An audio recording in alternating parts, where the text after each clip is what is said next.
Asia cup के मामले पर भारतीय क्रिकेट बोर्ड के ओहदेदार का कहना है कि एशिया कप के लिए नई तजवीज़ मैंने नहीं देखी, लेकिन हमारे मौक़िफ़ में कोई तब्दीली नहीं आई। भारतीय मीडिया से गुफ्तगू करते हुए भारतीय बोर्ड ऑफिशियल ने कहा, हम चाहते हैं कि एशिया कप न्यूट्रल वेन्यू पर खेला जाए और ये वेन्यू यूएई ना हो। वहाँ बहुत गर्मी है, इसलिए खिलाड़ियों की इंजरीज का खतरा मोल नहीं ले सकते। उन्होंने कहा कि श्रीलंका टूर्नामेंट के लिए बेहतरीन जगह है। इस वक्त तक हमने एशिया कप के बॉयकॉट करने के बारे में बात नहीं की। पहले हमें सूरत हाल समझने दें, फिर हम कोई फैसला करेंगे। भारतीय क्रिकेट बोर्ड ऑफिशियल के मुताबिक तमाम 5 ममालिक का एक पेज पर होना ज़रूरी है।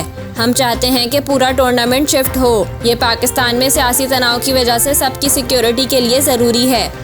उन्होंने मज़ीद कहा कि इस हफ्ते इस मामले पर मज़ीद पेशरफ्त होगी जब हम दीगर स्टेक होल्डर्स से मिलेंगे।